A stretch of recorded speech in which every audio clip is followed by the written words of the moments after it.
power on their own, they've been able to say, well, you do that to me, I'm just not going to take it anymore. Well, we'd like to hope it's certainly for women to be able to be employed. Women are still underpaid. Yeah, exactly. Compared to men. It's not necessarily all that easy, but yeah, for us to have access to more employment than, let's say we did 100 years ago, that's good, but still presents a lot of issues for the people we see. For example, how are they going to get there? Do they have children? What are the child care issues? Or how are they going to get the child to school and get themselves to work? For any single parent, that's always a challenge to figure that out. My guest is Rebecca Allerton from RISE. She's the executive director there, and we're talking about domestic violence.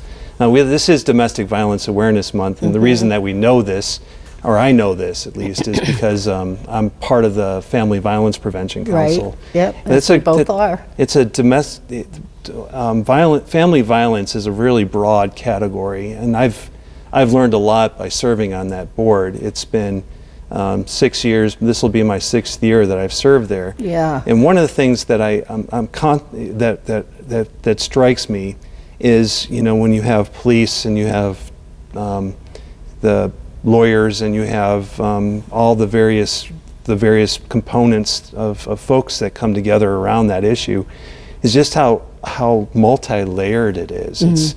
It's really, really tough to talk about elder abuse at the same breath as you're talking about intimate partner abuse, because they have different concerns at times, right? Yeah. And again, with elder abuse, we're going to see that isolation is very easily done with elders. Who may be to some extent housebound, very dependent on other people for transportation, meal preparation, laundry, maybe some of those daily tasks. Financial abuse, as you mentioned earlier, can be very common for elderly people, and that then becomes in some ways physical abuse if someone is taking financial resources from an elder, or really from anybody, but that elder is then unable to be properly nourished or have access to his or her medication because they're unable to afford it, let's say, then that has a physical component to it. But you're right, and there are a lot of moving parts to the system.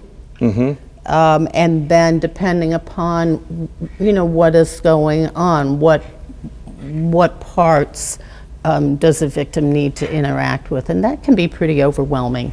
Yeah, and it really demonstrates a little bit about that abuse and neglect cycle. So you have, when neglect itself becomes an abusive kind of thing. So you're saying, well, I don't abuse her. I don't do X, Y, and Z. I would never touch her, that kind of thing. But yet you still don't allow for them to have the access to things that they need by neglecting them. Right, and there's a certain amount of that might be very intentional. I want the money. Right. So, I don't care. Over the years that I've done this work, I've had a lot of people say to me that the emotional abuse is worse than the physical abuse. Right. Because those scars take a long time to heal, and they're much more deeply entrenched, if you will. The bruise will heal. The day after day of being told I'm stupid or worthless or whatever, that's pretty hurtful and really can have an impact on how one sees oneself. Now, oftentimes I've heard, you have people coming back from combat who experience PTSD, post-traumatic stress disorder, but it seemed to me like if you were living within that situation for a period of time, and that even after you get out of that situation, you would still have some form of PTSD or and that or trauma. Yes, absolutely. For we do see clients for whom that is a diagnosis, or you can kind of see those patterns of behavior and say, yeah, that's, not that I'm a diagnostician, but could say, yeah, that's very clearly what's going on for somebody. It's really being like a prisoner in your own life. Yeah. It's and potentially facing death because of it.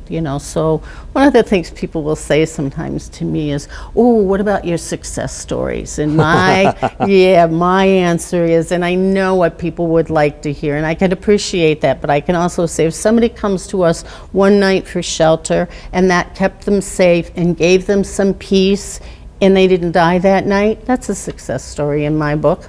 Yeah. Yeah. Well, I can see that. I mean, especially the courage it takes to leave is very, very hard. Yeah, to walk. And so many people come to us, and what they have is whatever they've kind of been able to put in a little grocery store plastic bag. And we're pretty self-sufficient in the shelter component of what we do. We have clothing, we have food, baby formula, diapers, what do you need? It's, food. It's right there.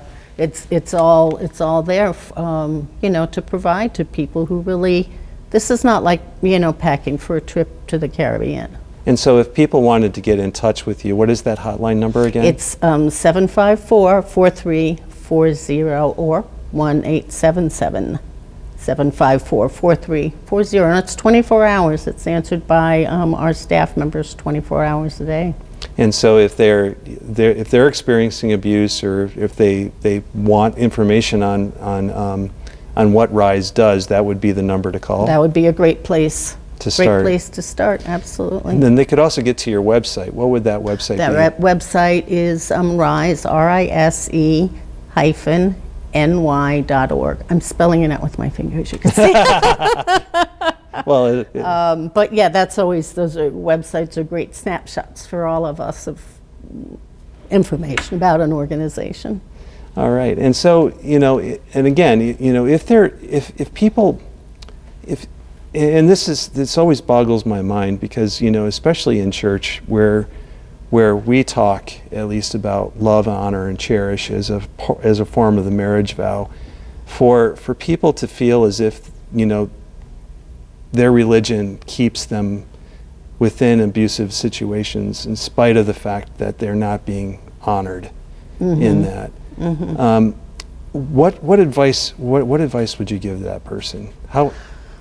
And that's hard, because you do want to be very respectful of anybody's religion. But again, is this what God intended when you married? Do you think this is how God wants marriage to be? And to find, a pastor, a religious leader, or someone who shares your faith to maybe share what's going on with and get somebody else to look at it. Now, it's like anything else. You'll have people who say, yes, God wants you to stay in your marriage. Right. It's forever. But I just don't think that any one individual has the right to treat another individual in that manner. I don't think that honors anything.